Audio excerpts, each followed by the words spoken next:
Hey everybody, this is section 2.4, deductive reasoning.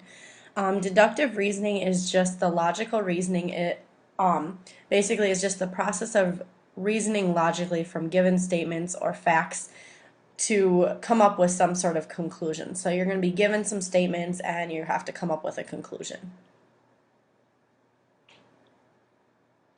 Alright, the first method that we're going to use to use our deductive reasoning is called the law of detachment.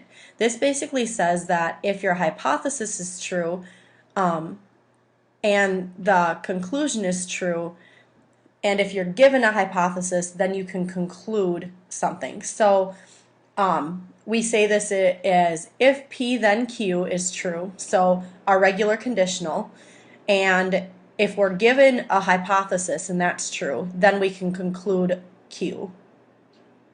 Okay, so let's look at some examples using the law of detachment.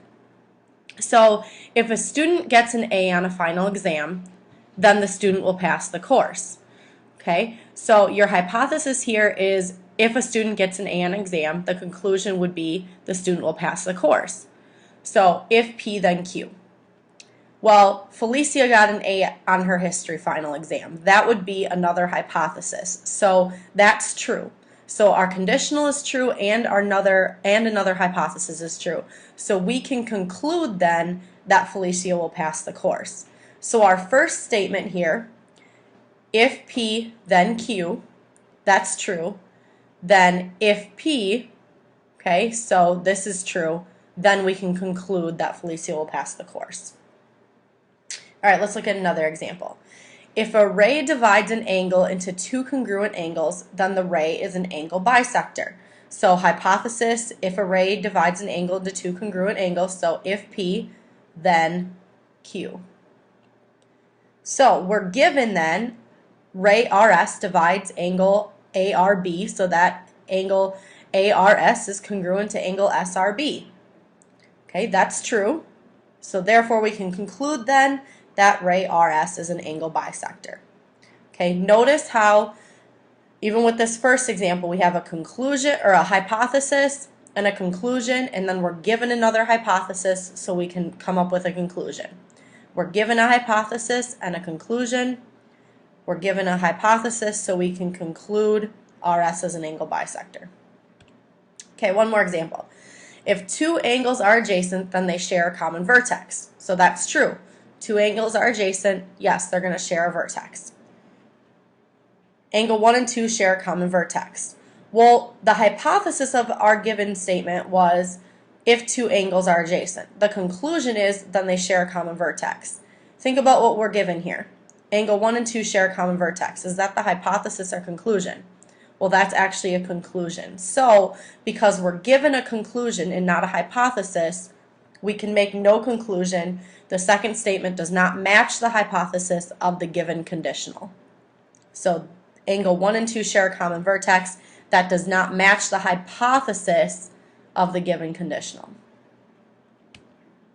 All right, did you know that every time you lick a stamp, you're consuming 1/10 of a calorie? Just a little fun fact for you. All right, and then another way we can use deductive reasoning is by using the law of syllogism.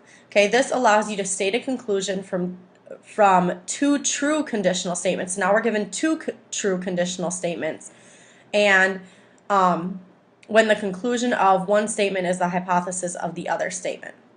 So if we look at this down here, if P then Q is true, and if Q then R is true, so notice how the conclusion became the hypothesis in the second one, then P then if P then Q, or P then R.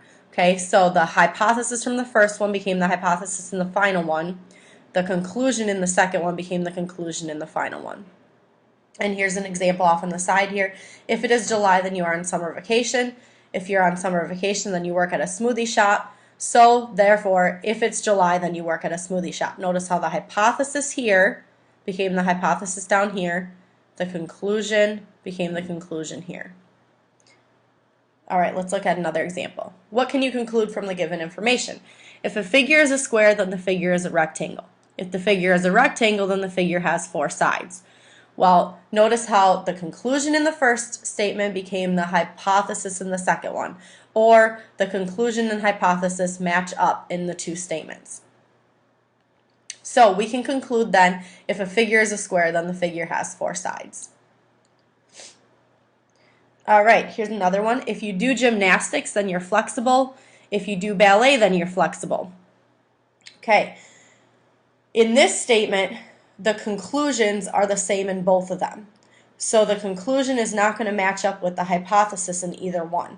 Therefore, you cannot use the law of syllogism to make a conclusion. Both statements have the same conclusion. Neither conclusion is the hypothesis in the other statement. So no conclusion can be made. All right, and then finally, using the laws of syllogism and detachment together. Okay, so if you live in Accra, then you live in Ghana. If you live in Ghana, then you live in Africa. Okay, so first of all, we want to figure out what we can conclude from this information if we're given that Alyssa lives in Accra. So the first two statements here, we can use our law of syllogism to say that if you live in Accra, then you live in Africa. So if you live in Accra, then you live in Africa.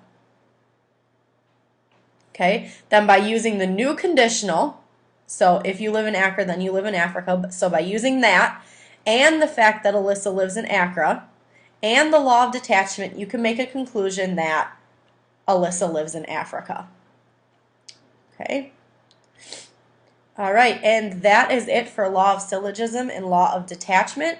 You might want to go back, rewatch this video if you had a little troubles understanding it, or go back and look in the book. Some of the same examples are there.